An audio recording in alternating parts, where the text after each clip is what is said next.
معراج ایک عظیم معجزہ جو اللہ کریم نے اپنے پیارے حبیب صلی اللہ تعالی علیہ وسلم کو عطا فرمایا. دونوں عالم ہے نور علی نور کیوں، کیسی رونق فضا آج کی رات ہے، یہ مسرت ہے کس کی ملاقات کی، عید کا دن ہے یا آج کی رات. ہجرت سے 2 سال پہلے رجب المرجب کی پیر شریف کی سہانی اور نور بھری رات ہے. اللہ کے آخری نبی صلی اللہ تعالی علیہ وآلہ وسلم اپنی چچا زاد بہن حضرت ام ہانی رضی اللہ تعالی عنہا کے گھر آرام فرما رہے تھے کہ حضرت جبریل علیہ السلام میٹھے میٹھے آقا مکی مدنی مصطفیٰ صلی اللہ تعالی علیہ وسلم کی بارگاہ میں حاضر ہوتے ہیں اور آپ کو معراج کی خوشخبری سنائی جاتی ہے. بیدار ہوئے محبوب خدا جبریل سناتے ہیں مجدہ، دعوت ہے رب اعلیٰ کی، دعوت ہے رب اعلیٰ کی، معراج ہے میرے. اور پیارے آقا صلی اللہ تعالی علیہ وسلم کو وہاں سے مسجد الحرام حتیم پاک کی طرف لایا گیا اور رسول پاک صلی اللہ تعالی علیہ وآلہ وسلم کا سینہ بیکینہ کو چاک کر کے قلب اطہر دل منور نکالا گیا اور زمزم سے اسے غسل دیا گیا. پیغام خداوندی پا کر مسرور ہوا قلب اطہر، کیا بات ہے قرب تدلی کی، کیا بات ہے قرب تدلی کی، معراج ہے میرے آقا کی، عرش کا میرے آقا کی، معراج ہے میرے آقا کی، عرش کا میرے آقا کی معراج. اس کے بعد صاحب معراج صلی اللہ تعالی علیہ وسلم کی بارگاہ میں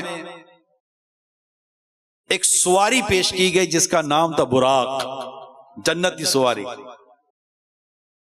اور انتہائی احتشام، اکرام، احترام کے ساتھ اس پر سوار کر کے مسجد اقصی کی طرف تشریف لے گئے. نورانی لباس ہے زیب تن، جنت سے براق بھی حاضر ہے، نورانی لباس ہے زیب تن، جنت سے براق بھی حاضر ہے. یوں چل دی سواری اسرا کی، یوں چل دی سواری اسرا کی، معراج ہے میرے آقا کی.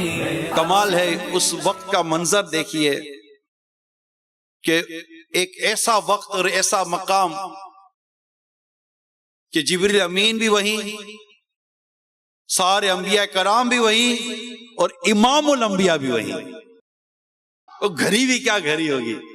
اس کے بعد بیت المقدس میں رسول پاک صلی اللہ تعالی علیہ وسلم نے تمام انبیاء کرام علیہم الصلاۃ والسلام کی امامت فرمائی. جب بیت مقدس میں پہنچے تھے سارے نبی حاضر پیچھے، جب بیت مقدس میں پہنچے تھے سارے نبی حاضر پیچھے. قسمت ہے مسجد اقصی کی، قسمت ہے مسجد اقصی کی، معراج ہے میرے آقا کی.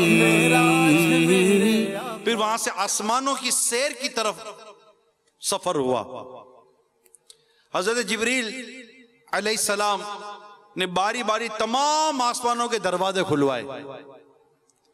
پہلے آسمان پر حضرت آدم علیہ السلام، دوسرے آسمان پر حضرت یحییٰ اور حضرت عیسیٰ علیہ السلام، تیسرے آسمان پر حضرت یوسف علیہ السلام، چوتھے آسمان پر حضرت ادریس علیہ السلام، پانچویں آسمان پر حضرت ہارون علیہ السلام، اور چھٹے آسمان پر حضرت موسیٰ علیہ السلام، اور ساتویں آسمان پر حضرت ابراہیم علیہ السلام حضور اقدس صلی اللہ علیہ وسلم کی زیارت اور ملاقات سے مشرف ہوئے.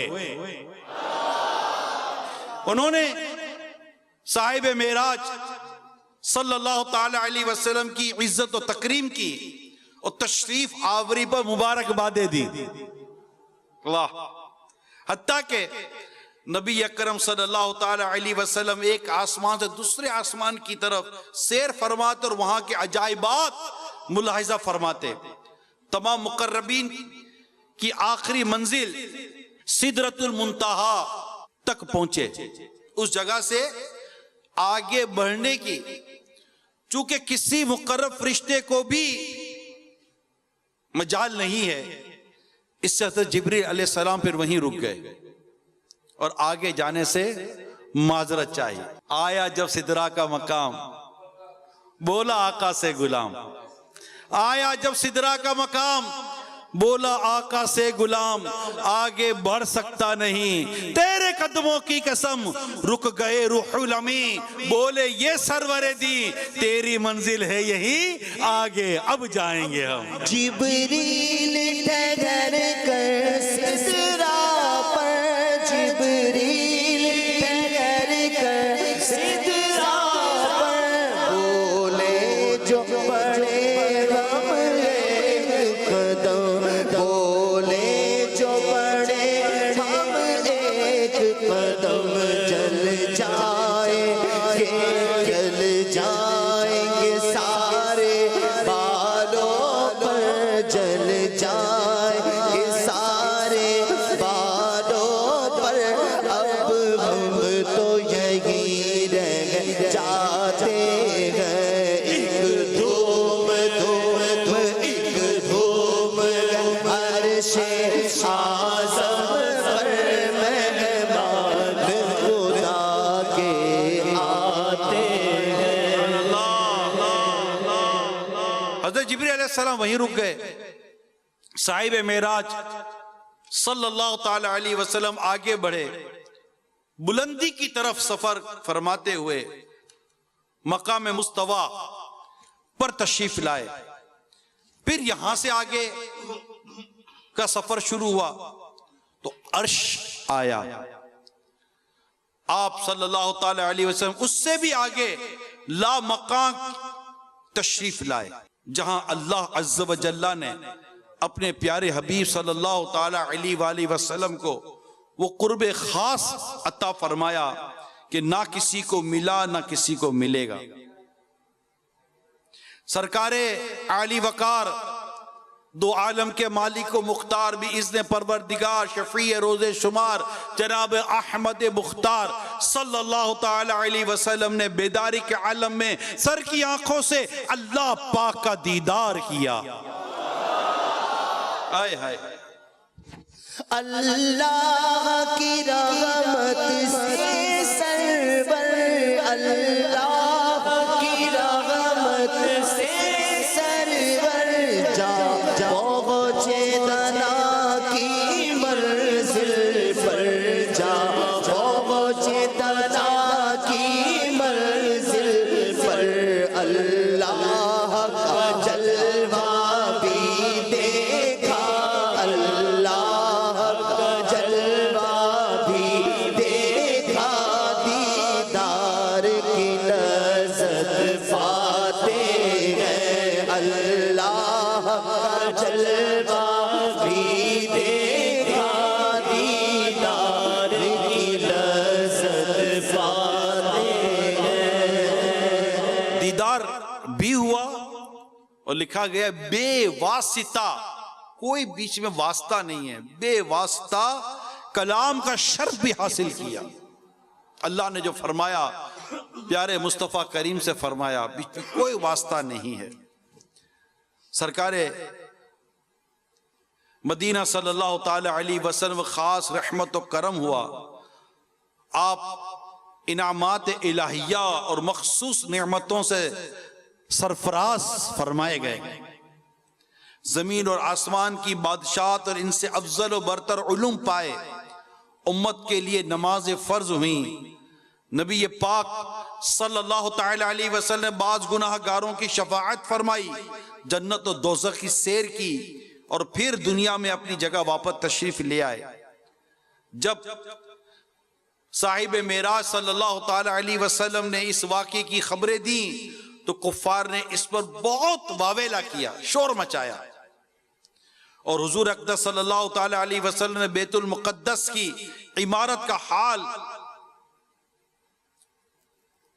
اور ملک کے شام جانے والے کافروں کی کیفیت دریافت کرنے لگ گئے کہ آپ بتائیے اگر آپ بیت المقدس گئے تھے تو بیت المقدس کیسا ہے، کیونکہ ان کو پتا تھا کہ رسول پاک صلی اللہ تعالی علیہ وسلم کبھی بیت المقدس گئے ہی نہیں ہیں، اور ابھی فرما رہے ہیں کہ میں بیت المقدس بھی گیا تھا، اور رات کے اس حصے میں بیت الحرام سے بیت المقدس اور وہاں سے پھر آسمانوں اور یہ ساری سیر اور اس مختصر سے عرصے میں واپسی بھی ہو گئی، تو کفار تو شور مچانے لگے کہ یہ کیا بات ہوئی، اچھا بتائیے پھر بیت المقدس کس طرح کا ہے۔ بیت المقدس کے تعلق سے جب پوچھنے لگے تو نبی پاک صلی اللہ تعالی علیہ وسلم نے بیت المقدس کی ساری کیفیت بیان فرما دی۔ جو پوچھتے گئے حتیٰ کہ کتابوں میں لکھا کہ میرے آقا کے سامنے بیت المقدس کر دیا گیا، اور ملک کے شام جانے والے قافلوں کی کیفیت دریافت کرنے لگے کہ بتائیے وہ قافلے کیا تھے، تو میرے آقا صلی اللہ تعالی علیہ وسلم ان کے تعلق سے بھی ارشاد فرمایا، اور جو کچھ میرے آقا صلی اللہ تعالی علیہ وسلم ارشاد فرمایا بالکل اسی طرح ہی سارے معاملات ہوئے۔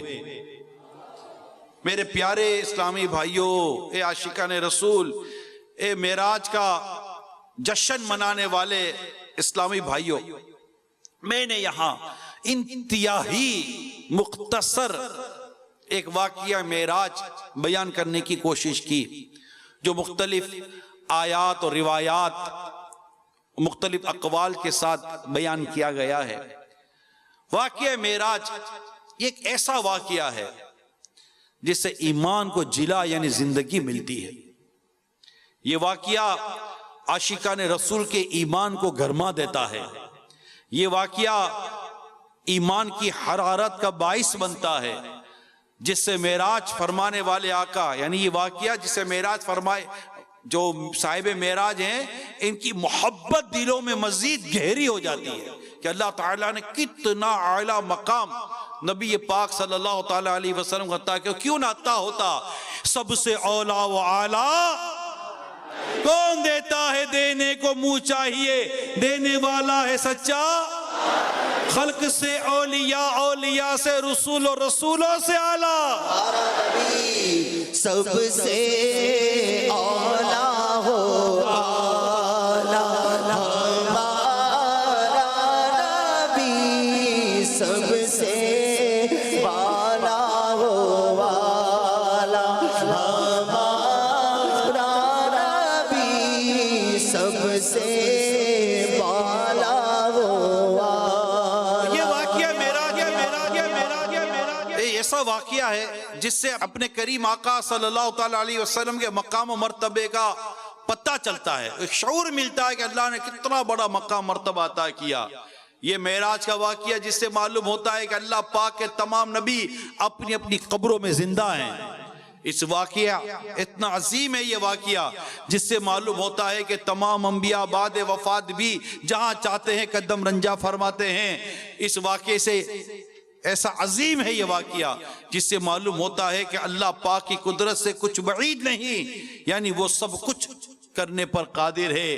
واقعہ معراج ایسا واقعہ ہے جس سے معلوم ہوتا ہے کہ اللہ پاک جو چاہتا ہے کرتا ہے۔ واقعہ معراج ایسا واقعہ ہے جس سے معلوم ہوتا ہے کہ اللہ پاک کی بارگاہ میں تمام انبیاء کا مرتبہ کچھ اور ہے، جبکہ پیارے آقا صلی اللہ علیہ وسلم کا مقام اس سے بہت بہت بڑا مقام ہے۔